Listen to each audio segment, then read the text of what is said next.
E-bikes are the pinnacle of technology at the moment, but when we're out and about on the trails, mixing electricity with mud in the water isn't a good mix, and understandably things can actually go wrong and fail on your e-bike. But fear not, today we're going to be taking a look at all your common problems and how we can possibly fix them.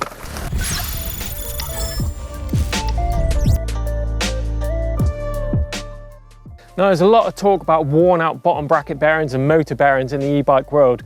But if you look back when we rode the traditional mountain bike, your bottom bracket was a serviceable item that you replaced 2 or 3 times, probably a year if you're doing a lot of miles. So getting a few thousand miles out your e-bike motor bearings is pretty good if you think about it. But if you're out on the trail and your motor's making more noise than usual, or there's like the dreaded coffee grinder noise every pedal revolution, or you've got a bit of play in the cranks, then I'm afraid it's time to get the bike back to the dealer if it's still under warranty to get the motor bearings replaced. If you do develop a motor fault, as tempting as it is to go digging around in the motor, I strongly advise against it, especially if your bike's in warranty, because if you go tinkering around in there, removing the cover plates and deeper into the motor, you're instantly going to invalidate your warranty. However, if you are a competent mechanic and your bike is outside of the warranty period, there is some fixes that are fairly accessible by just removing the outer motor covers, not the inner. Another problem you might be experiencing on your e-bike is that you're all set, you're ready to go, your battery's charged, your display's all lit up, and you go to pedal away and the bike provides a little bit of assistance for a couple of cranks, then all of a sudden dies off. It might also be accompanied by the speed reading on your display not coming up, just displaying 0 miles an hour. It's all down to this little thing on the back wheel not being in the right place. This is a spoke magnet, and what it does in relation to the speed receiver on the swing arm is to determine how fast the back wheel is going. But if this thing is dirty, or it's fallen off, or it's turned around, or slipped down your spoke, you're going to get no data from the back wheel, and hence that motor cutting out. If you're experiencing that problem out on the trails, you need to refer back to your manufacturer's handbook and check that the distance between your spoke magnet and the receiver is in the correct location. If it's a few mil out, that bike won't recognize the wheel speed.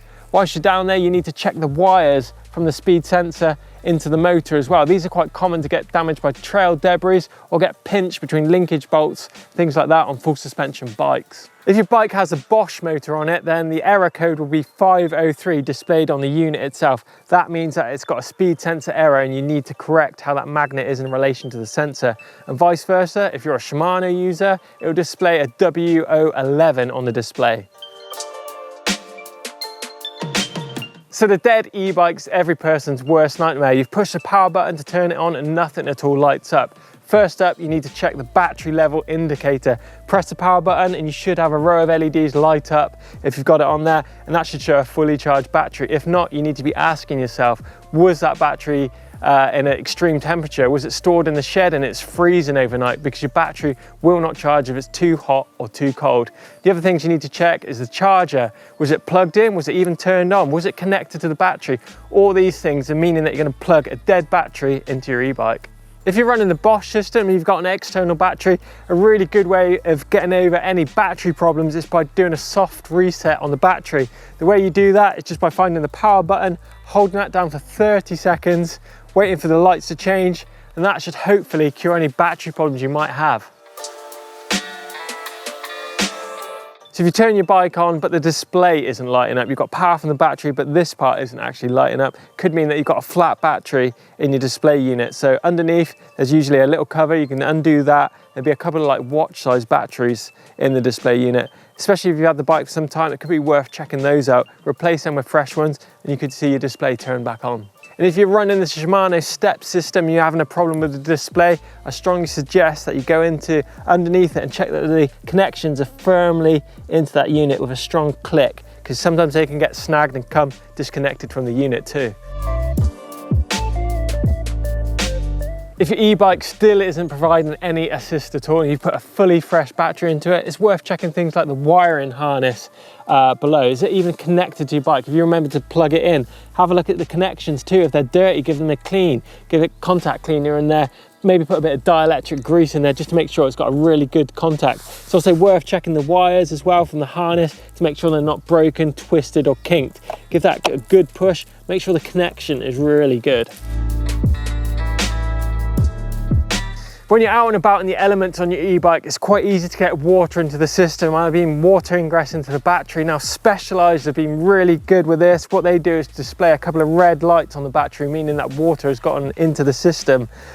Best bet is to whip the battery out, put it somewhere nice and warm, nice and dry for a few hours, and hopefully that water should evaporate out the system. It's vitally important not to confuse this with the reserve battery power, meaning that if you run the battery down, you will get a couple of red lights warning you that it's low on juice, not that there's water in the system. However, if the battery drying out thing doesn't work for you, it's time to take the battery back to your dealer if it's still under warranty.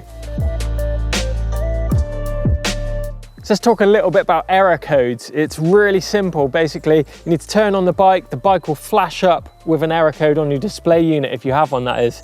You just need to look at what error code it says, be it 503 or 502, 500. Just Google error 500 and the motor system and the operating system that you've got on your bike. From there, you should be able to diagnose what the problem is. If you've got a bike that connects via an app, via Bluetooth, you should be able to go to your app, and there's usually a diagnose section which will link up to the bike, and it will actually diagnose what that problem is from your bike, and then you need to go from there and try and rectify the problem. So if your bike is running the Bosch system and you turn the system on and it says error 500 on the screen, it means that there's an internal error on the system, on the motor. Unfortunately, this isn't something that you guys can fix. You need to get the bike back to your Bosch dealer ASAP and get them to have a look at the motor. If you're a Shimano Steps user on your bike, you might be really keen to get out there riding. So you've got your bike, you've turned it on, your feet are on the pedals, you're just waiting for the system to kick in.